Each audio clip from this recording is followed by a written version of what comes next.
Hey everybody, for tonight's video I wanted to talk a little bit about last week's court hearing that took place on May 23rd, where the defense called in a surprise witness by the name of Detective Lawrence Mowery.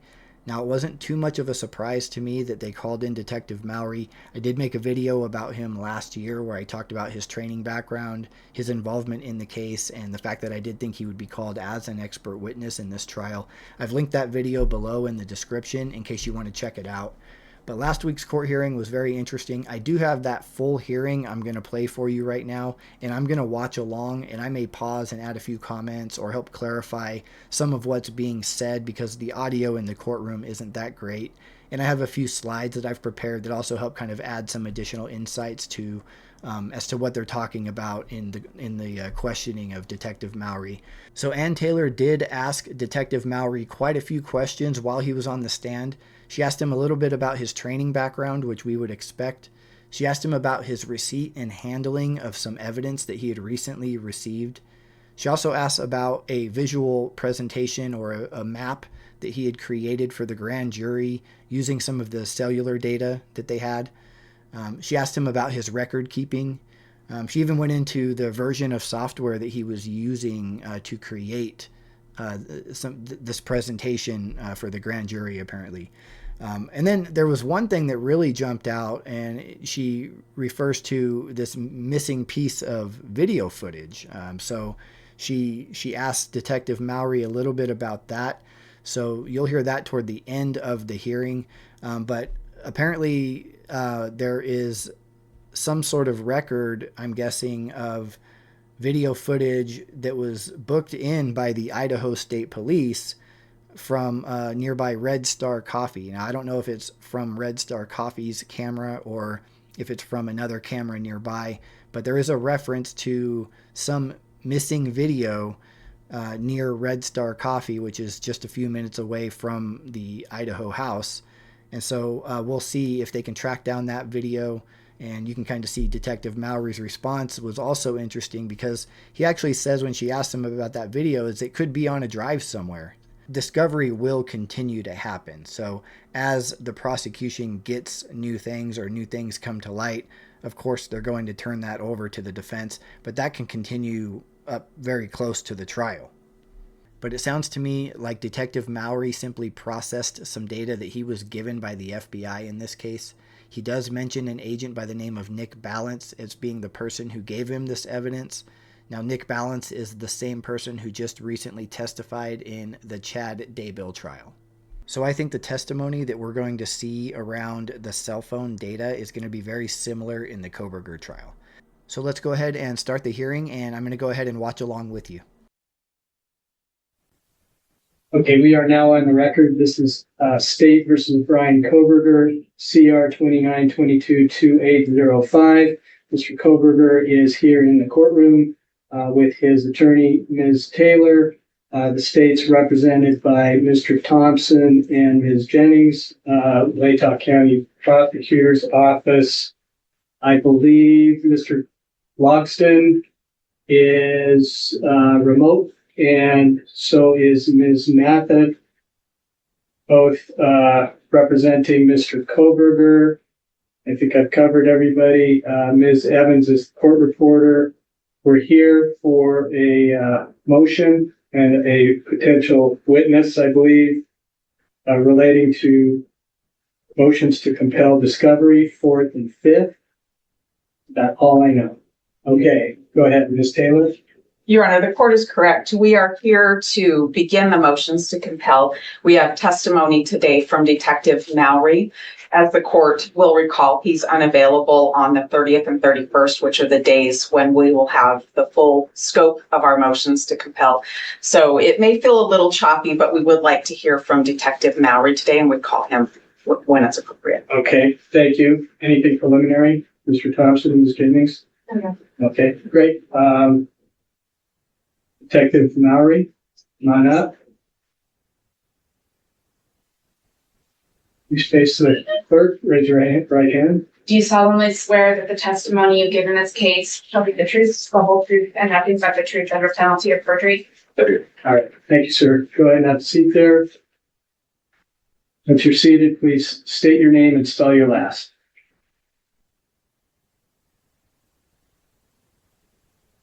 My name is Lawrence Mowery, Mowery. All right, thank you, sir. Ms. Taylor? Thank you. Will you tell us how you're employed? I'm employed with the Moscow Police Department. What is your role there? I am a detective. How long have you worked for Moscow Police Department? I've worked for Moscow for over 5 years.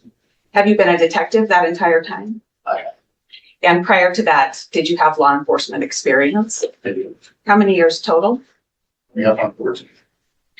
Detective Mowery, did you take part in the investigation into the homicides on King Road? Yes. And what was your role? A lot of different things. How I answer that. Well, I can ask you about a couple of roles, maybe. Sure. Do you do any work with cell phones and cell towers? I have taken training for cell phone analysis. Was that one of the roles that you played in this investigation? Yes. All right. And the other area that I'd like to talk to you about is the collection of videotape evidence or surveillance evidence from around the community. What was your role in that? So we gathered a lot of data, a lot of USBs, hard drives that came in. At one point, all of that was given to me so that I could copy it over to a server so that we had it stored and backed up. Did you inventory it at that time as you got it in, I guess?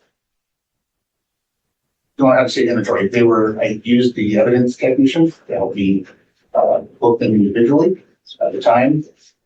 Right, so the USB had the name of it on it. I would label the folder of what it was, and that came from it.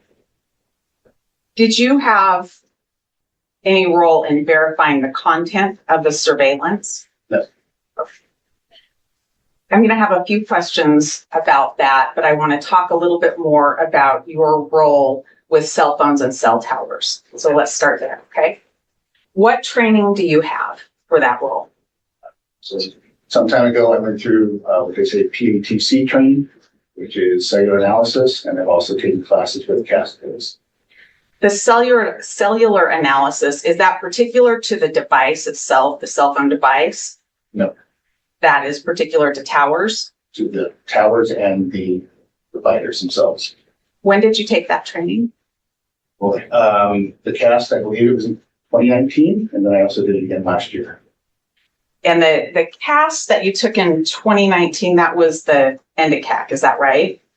That was predominant again, correct? And the CAS that you took last year was October of 2023, is that correct? Yes. And that was the actual CAST training. They were both done by actual cast members. I'm not sure if one was sponsored by the other, but they were both performed by FBI cast members. And Your Honor, if I can approach. Yes, thank you.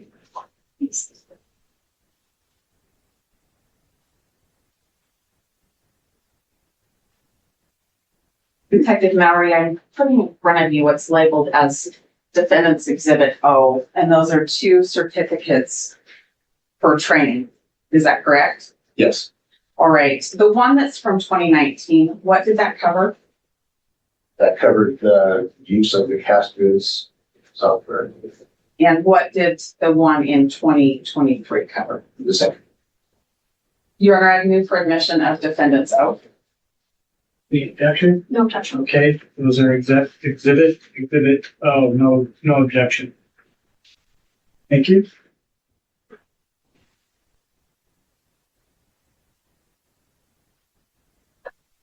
The Detective Mowery, how many total hours do those certificates represent of CAST training? I apologize, I didn't look. It was a week long. It was actually a couple of days each time. 2 days a piece of Do you paper. need this? But they-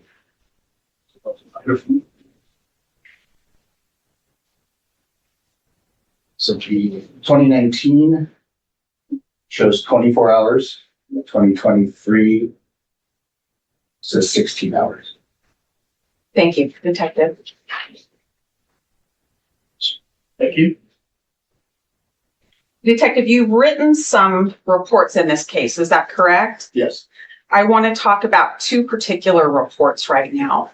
One is from May the 5th of 2023. Do you recall that report, or should I bring a copy of that to you? It'd be helpful to add a copy. I can definitely do that.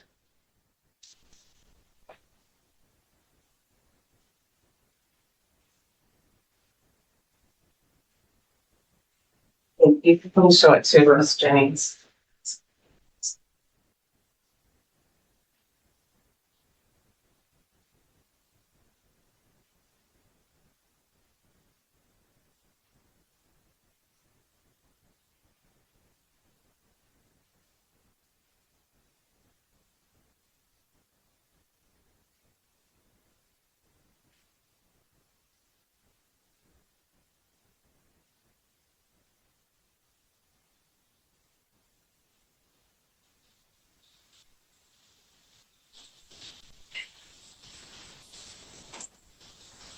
We have a jury next door, Okay.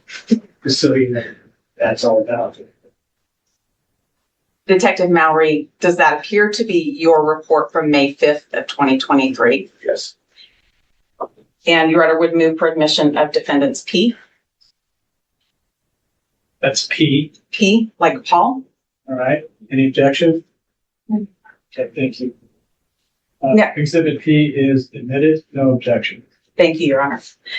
Detective Mowery, I do not have a police report for the other one that I want to talk about today. It's one that I received via email today that was written just within the last few days by you, probably. Do you know what report I'm talking about? Yes. Okay. Now, what I want to understand is we're talking about documents or records or logs that can be created by a CAST-Viz program.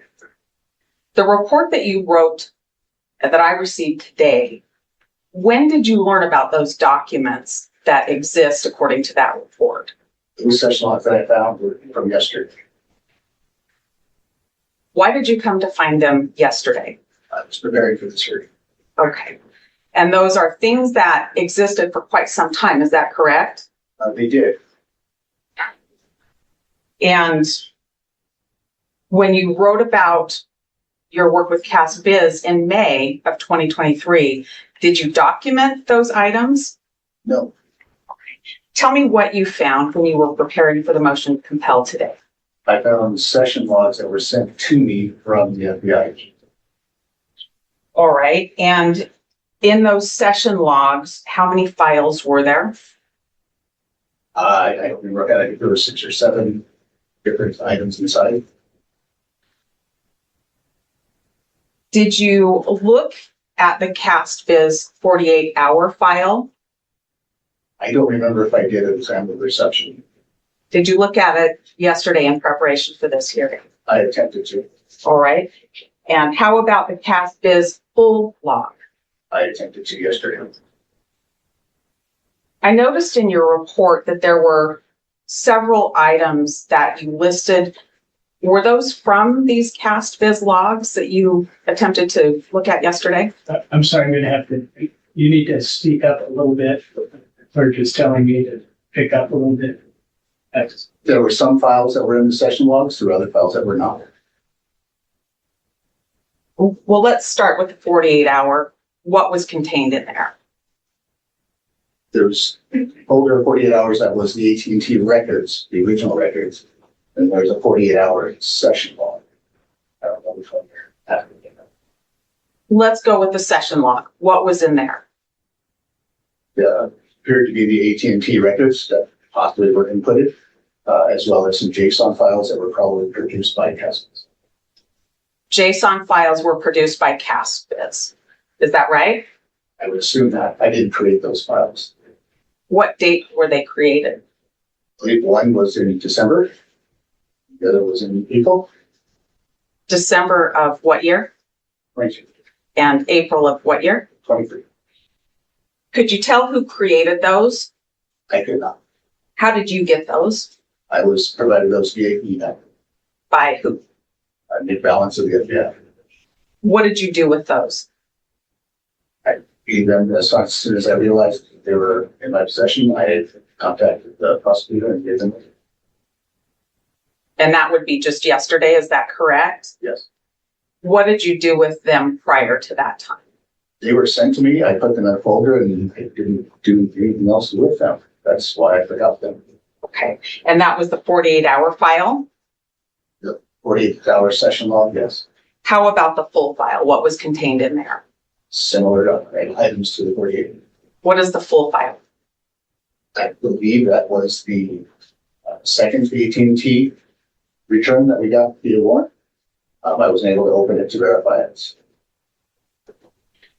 That brings up a question for clarification. When you say second warrant return, are you talking about something that relates to Brian Kohberger? Yes, there was 2 warrants that were originally written. One that covered a 48-hour period for the cell phone number, and there was one that was later done for a longer period of time. And those are what you're referring to as the warrants 1 and warrant 2? Correct. One for 48 and one for the longer period. In the report that I just received today, there was reference to a loped bar file. What's that? It is a file that I received from Agent Balance. When did you receive that? Honestly, the modification or the email, I honestly don't remember. Unfortunately, it was yesterday and I've been throwing this stuff together, so. Okay. So that was one that you just found yesterday? Yes, Okay. Did you open that? I don't recall opening it. If I did, I don't recall doing it. How about the CDR.xlsx file? Was that, and CDR, what does that stand for? All detail records? Did you open that? I don't remember if I did not. Did you open it yesterday? I don't remember. I was looking for it. Once I found them, I was trying to figure out how they came into my presence or in my possession.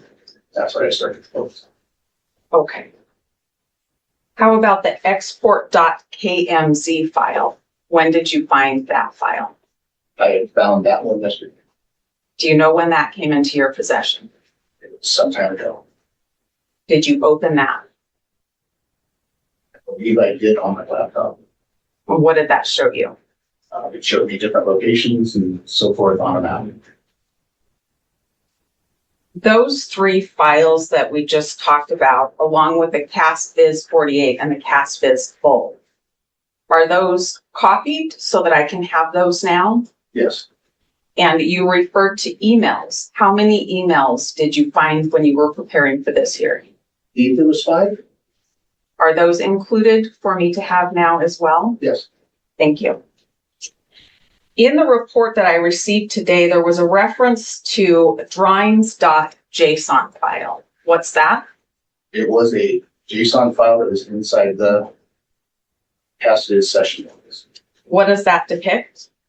It's just data that CastViz would use, I'm guessing, to replot something on the map to actually show locations or other things.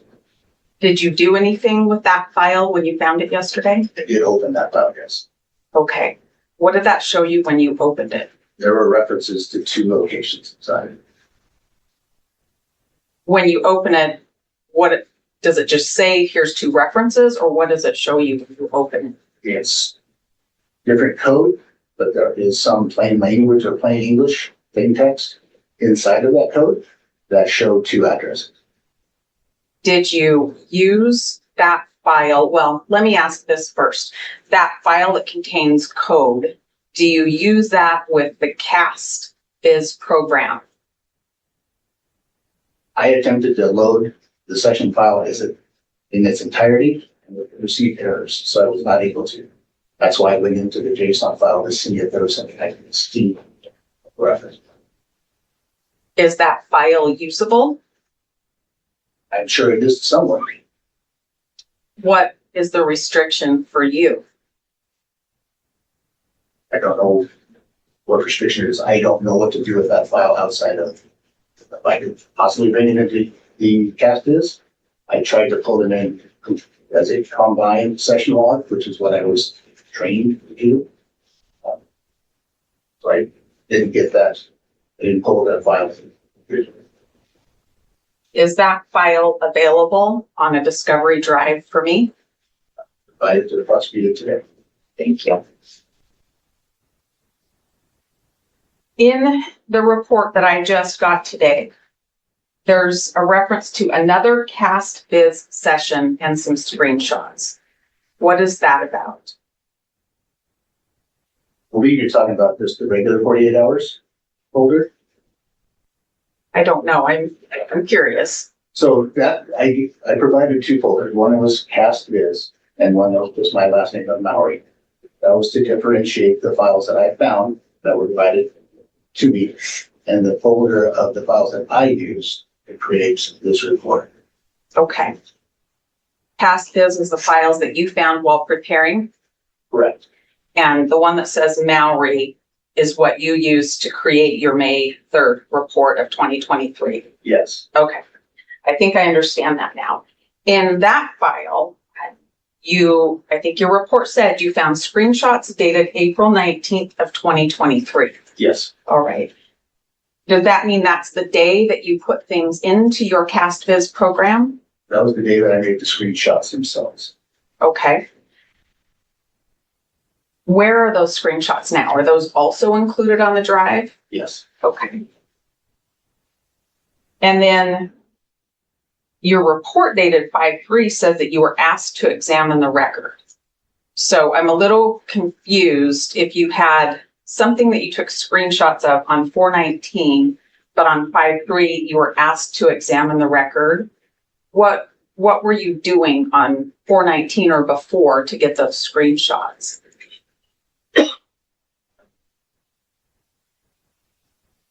So I was tasked, the date was May 3rd for the report. It's not the date that I asked. Okay. What day were you asked to do? I do not remember. I'm going to guess that it was somewhere around April 19th. That's when the screenshots were created. Okay. Let's talk about that time frame then and what you did. Did you actually use a CastViz program at that time to create something? Yes. The CastViz program that you used at that time, and we're talking about springtime of 2023, we'll call it April for now, if that's fair. What training had you received by then to do this CastViz program? The 2019 training. Okay. With the CastViz program, what's the first thing that you did? Once the program is open, you can drag and drop the CDR records into the program. CDR means call detail records. Right.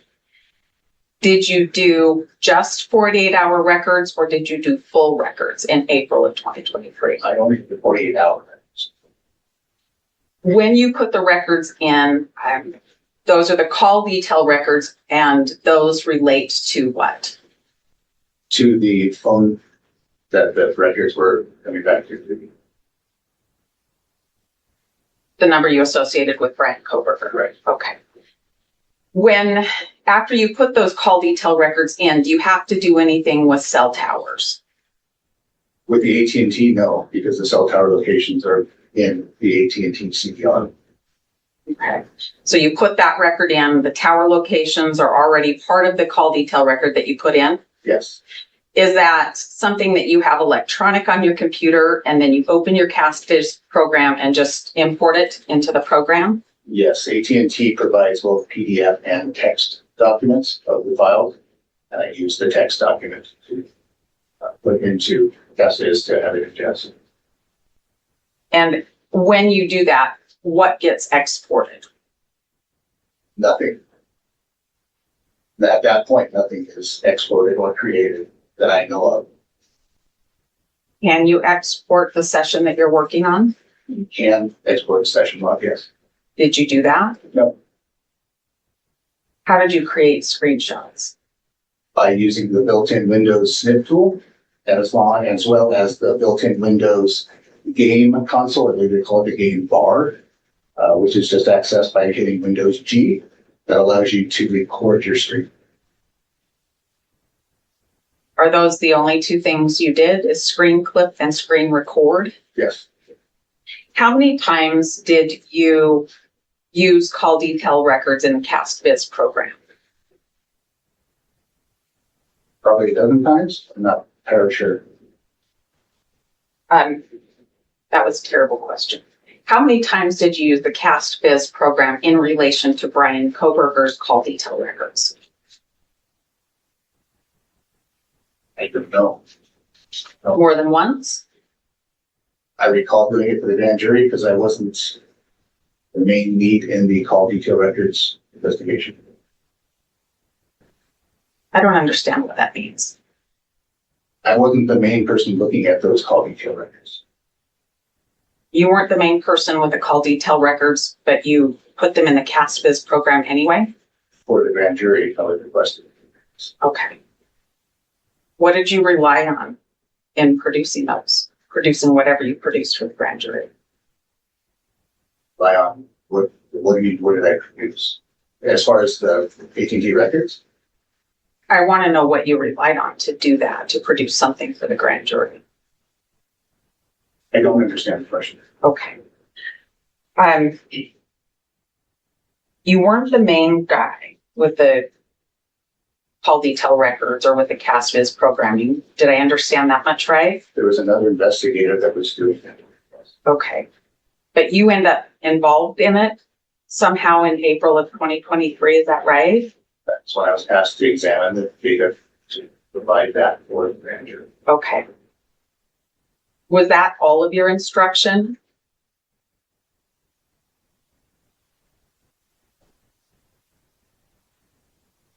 What do you mean by that? Well, you're asked by somebody else who's actually doing this part of the investigation in the case to produce something for the grand jury to use. And I'm curious about what you relied on, to get to that point.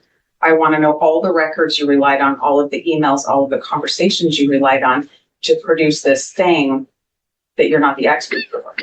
So I wrote the affidavit for the AT&T records, received the AT&T records.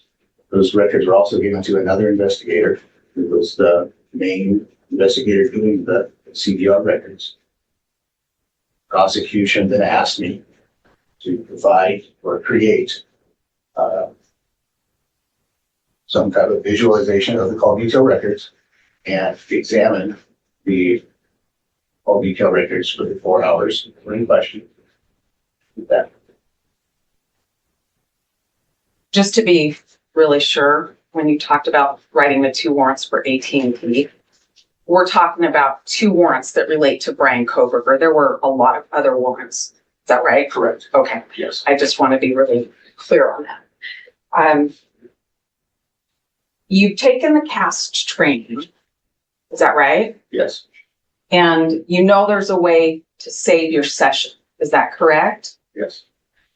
And there's also a way just to hit reset and delete your session. Do you know that part too? Mm-hmm. And back in April, when you were creating something for the grand jury, you hit reset. Is that right? Or I just deleted the files out of it. I don't remember if I hit reset or delete. You can delete them individually as well. You don't remember which thing you did, I do. but you decided to delete what you'd created. I don't know. I didn't delete anything. I didn't create the session log, so I don't know how I would delete it. You delete the reference of the file in the software, but the file itself is not deleted.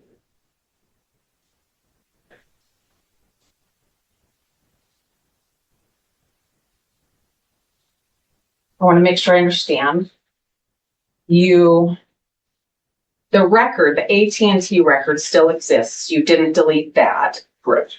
But the session, when you put that in to the CastViz program, and it does its thing with the call detail records, which includes tower references, you either deleted that session or you chose to reset. Did I understand that right?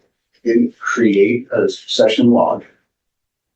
I don't know how I would delete it. I just removed the reference to the file, the main file from the software at some point. I don't know when I did that. You don't know when you did that? No, you can close the software without hitting reset or delete. And then it would just stay there. I believe it does. And you can also export your session if you get interrupted and you want to come back and work on it, right? Yes. Okay. Did you do that? No. You left it up and running at some point and then did something that didn't save it. Is that right? The session log was never created. Did not create a session log. The CDR records that I was dealing with is relatively small. There's no need to do that because I can ingest the files right back into Cascades in a short amount of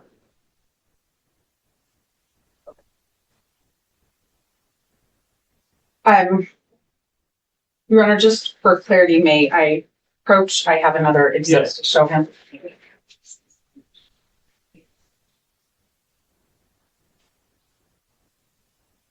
I'll give it to you, Your Honor. Thank you.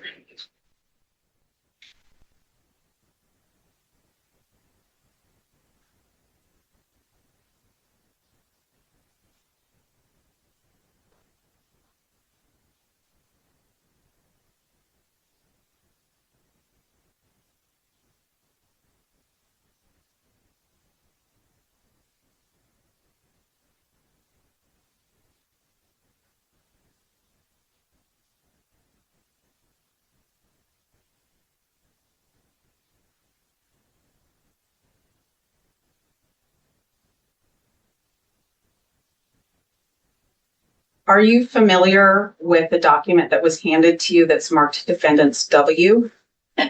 Yes, And have you seen that before? I have. Is that something that you were taught from the CAST Users Guide? I'm sure I was. It's also included in the software that can be readily accessed by anyone. Okay. And Your Honor, would move for admission of Defendants W? Thank you. No objection. Okay, that exhibit W is admitted. Thank you. No objection. In your training, were you also taught from the CAST Field Users Guide? I believe so. I'm about ready to switch gears on you and talk a little bit more about videos for a second, but if I can have just one moment, Your Honor. Sure. Thank you. Okay, let's switch gears for just a minute.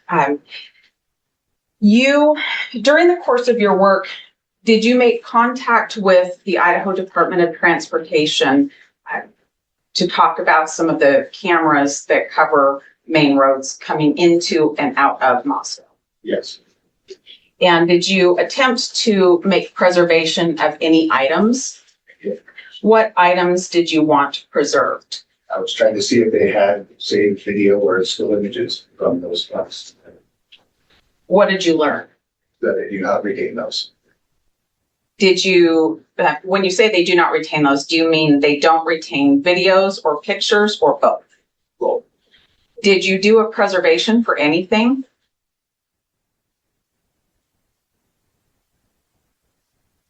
not recall studying actually a preservation letter out. Okay. Your Honor, if I can have another exhibit provided. Yes, thank you.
What do you recognize that exhibit? So these were emails that I was trying to find some kind of contact information for windy.com, a website that does weather-related information as well as has some links to images from cameras that are covering the highway. And did you learn that you could have some still shots preserved? I did. Did you have some still shots preserved? I did not. Okay. Your Honor would move for admission of defendants PP. No, Dr. That's what, I'm sorry, PP? Double P, yes. That's what I thought. Okay. Exhibit PP, is exhibit or admitted, no objection.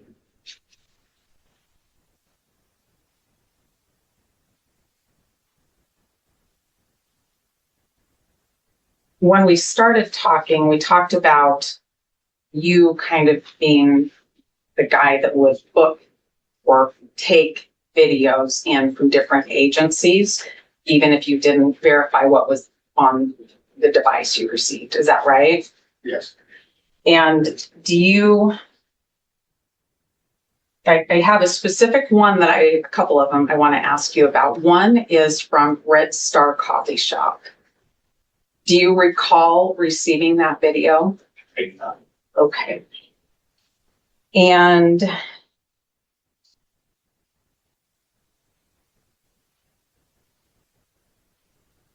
are you aware that it was hooked in or brought in by Idaho State Police? No. How would I find out about those videos? I don't know. You would have to go through the USB drives to find out what was given. I was just given the mass USB drives. I was not given them individually by the people that were bringing them in for time. Given to them after it had been handed off to other investigators and other assistants that were helping the cops. Is there somebody else I should ask about specific ones to track where they went? I don't know. I don't have that information. Okay. All right, give me just a minute, Your Honor. Sure.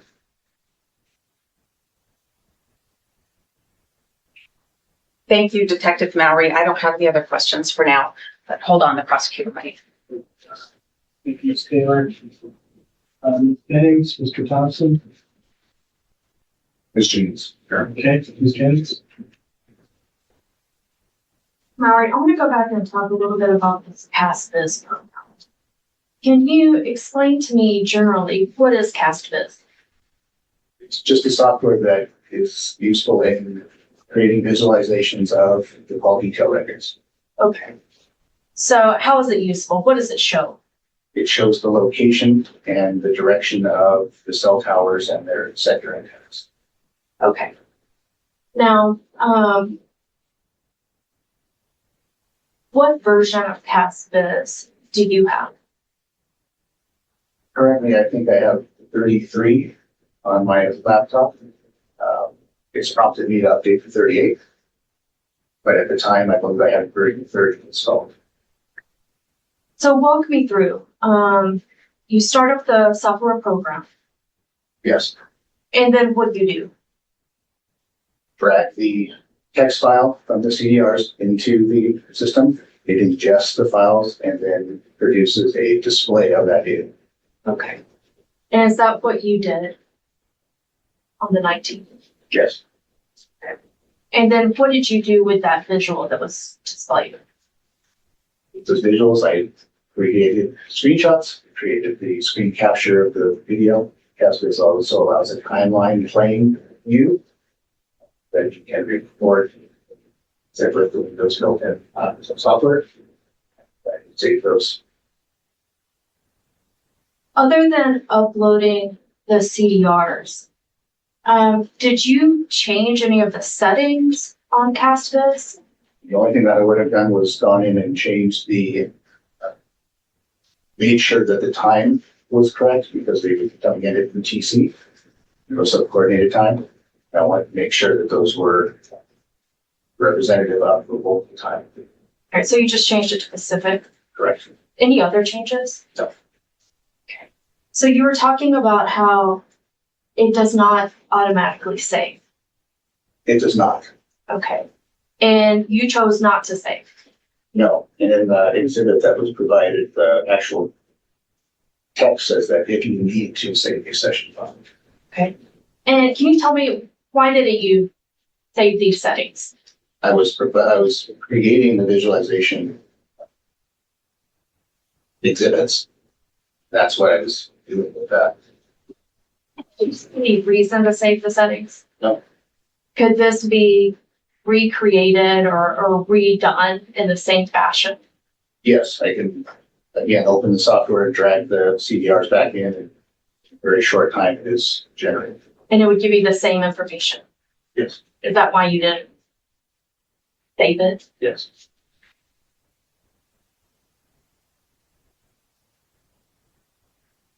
I want to switch over to the other session files that you found. Were those session files created by you? No. Okay. And did you ever use those? No. And have you now turned those over, provided those? Yes. Now I want to switch gears over to what we were discussing as windy.com. What is that? What is Windy? It's a website that is available for weather and such. Okay. And why is that relevant in this case? We were directed by, I think it was Captain Corporal Payne that told me that we should look into windy.com And why is that? just to see if they retained video from the cameras themselves. Okay, so windy.com has cameras. They have screenshots. They basically capture the ITD cameras and put them on their website. Those images are routinely purged from their site for the administration of that. Okay. And can you explain to me, when are those, you talked about them being purged from their site? What's that schedule? From going on their website yesterday, it's a public website, so I was able to go back to it. I don't remember exactly. I believe that within 24 hours, it's hourly. Within a week, it's daily. Within 12 months, it's monthly. And then after that, I believe it's I was seeing probably like 3 months or so.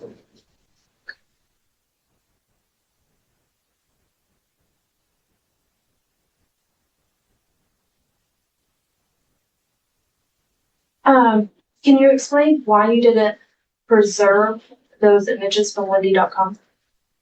When it was discussed with other investigators, we would have only gotten, I believe it was one image per day. Time frame wasn't where we were interested in, so we didn't capture that one. So So there is no evidentiary value. none that we did. Okay. And have you since gone back and found some screenshots? Yes, It's what's available on the publicly available website, anyone can go to windy.com and grab screenshots there. and you've now done that. I have. Anything of evidentiary value? No. Have those been turned over anyway? Yes. I just have 1 second. Sure. I don't have any further questions. Thank you. Need me to that? Yes, just a bit. You were just speaking with the prosecutor about the images from windy.com. And I thought you didn't preserve anything or go back and look at anything during your investigation. Did I misunderstand that? So yesterday when I was directed by the prosecutor. Okay, so yesterday the prosecutor said, go look for these things. Yes. But before that, you and other investigators decided not to. Did I get that right? With the information that we were given, we were told that there would be a screenshot for the day, right, the parameters of. We did not grab those because they were not in the. Didn't see that they would be relevant. Okay. But you didn't look back then. You waited until yesterday. Is that right? No, we looked back then. I couldn't tell you what time. Most of the photos that were taken for the daily screenshot or the daily screenshots were daytime. Middle of the day kind of thing. So we didn't grab those at the time. Okay, but you did look at the time and made a decision at the time. Do I understand that now? Yes. Okay. Back to the cast viz for a couple of questions for you. When you were doing the work back in April of 2023, did you see maps on the screen with the work that you were doing? Yes. And you also made a video of that. I want to show you a map and see if it's what I think it is.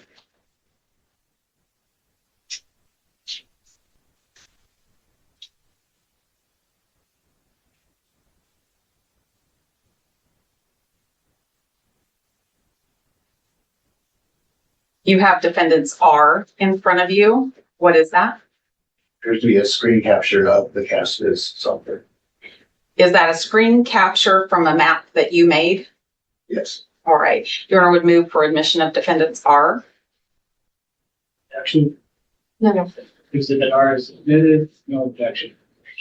And are you aware that when you can see mapping on your screen on this program that there's a log created? Okay. You would agree that if I were to take the call detail records that have the tower report in them, I would have to have the same cast version you were using to recreate what you did. Would you agree with that? I'd have to have, if I took the regular cell call detail records and put them into a different version of cast, are you saying that it would become different? Well, I don't know. That's a good question. Let me try to be more clear about the one I was asking, and then I like yours. We might talk about your question as well. My question is, and the prosecutor suggested that your work be recreated. And so it didn't matter that you hadn't saved your session. What I want to know is if I have the 48-hour call detail records that contain the tower list like you have, do I have to have the cast viz program that you used so I can see what you did? I don't know, because I don't know what the back end of the cast viz software does. I'm just using it, so I don't know.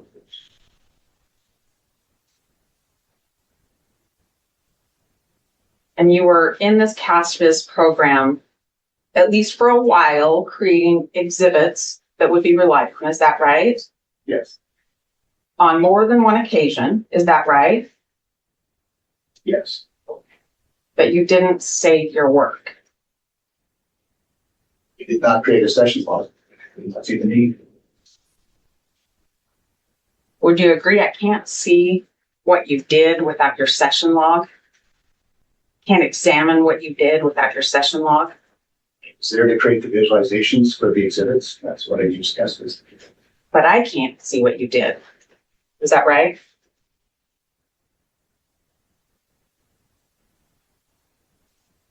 that right? No. No, it's not right, or no, I can't see what you did. You cannot, but I could take those cell data or call data records, put them into cast viz again. The results would be what they are because we're still using the same records from AT&T to create Have you done that? these records. Yes. No. Thanks, that's it. Okay, thank you. Anything on that, Ms. Jennings? Can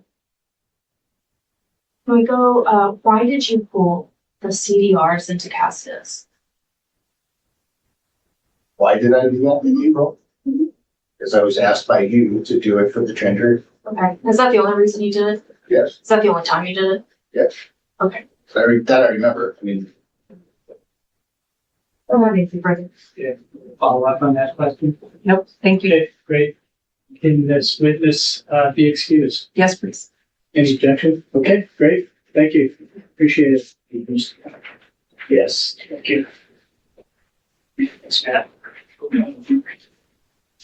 All right, you are excused, but you can stay if you like. Okay, next witness. Your Honor, the rest of the witnesses will be present and ready to go on the 30th, to the very best of my knowledge. This was the only witness we needed to accommodate with today's hearing. So thank you for that. Okay, thank you. So we're done for today? We're done for today, Your Honor. Wow. Okay, Ms. Jennings, agreed? Agreed. Okay. Yes, what are you, hold on. Yes, thank you. Thank you, Beth. So I have a whole bunch of documents that is not clear whether I should sign the sealing or not, because there's no stipulation and there's no hearing, but we're all here together. So can we just go through this and clear it up?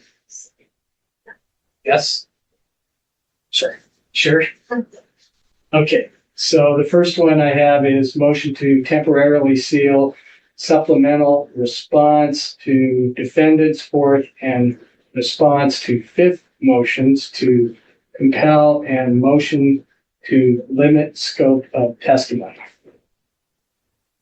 And I have not signed that because there was no stipulation or agreed.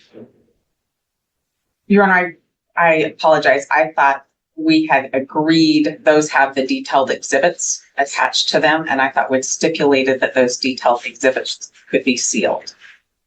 Okay, well, the addition on that was limited scope of testimony, so I wasn't sure if that was included in our earlier agreement. Your Honor, that's the state's motion. I know we responded to that, and we did not seal our response to that. Okay. State is asking for sealing on that. Are we on the same page? You know what I'm talking about? Okay. Just want to know if I should sign this or not. Well, I'm just not sure. Is there an objection? It's the state's motion to seal. Is there an Right. objection from defense to seal? No, if they want their documents sealed, that's fine. We had responded publicly, and so I wondered if that changed. Okay, so I'll sign this. That's one. I just don't want to get in trouble with your arguments about sealing and not sealing. Okay, I just want to be very clear on the record. Thank you for that.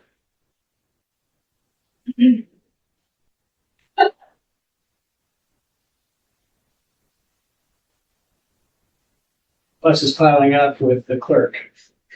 Okay, next one is also the state's, this is the one that's sealed. Got that taken care of.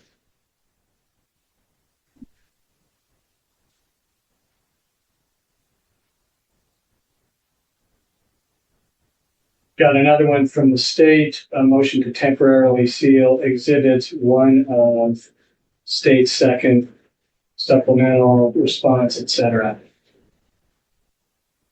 Any objection? No, Your Honor. Okay, thank you. These titles are getting along, I have to say. Fine. Clear.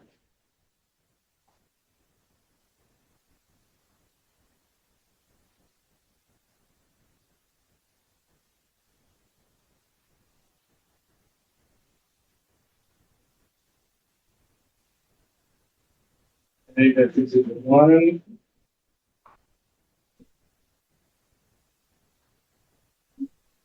Okay.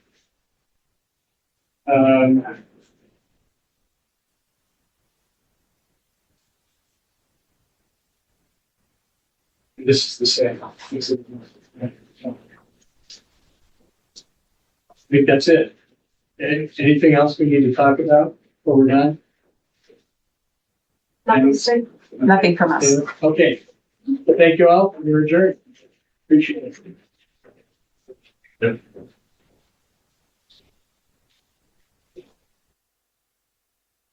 All right, everybody. It was a good warm-up to the upcoming trial. We got to see Ann Taylor questioning a witness live. However, after watching this, I don't think Detective Mowery is going to be our main witness in regards to the cell phone location testimony. He may be called back again for questioning in regards to the way he handled evidence or processed data. But when it comes to the trial, I do think Nick Balance will be the person who is testifying on the actual device location and the pings on where Brian was on the morning of the murders.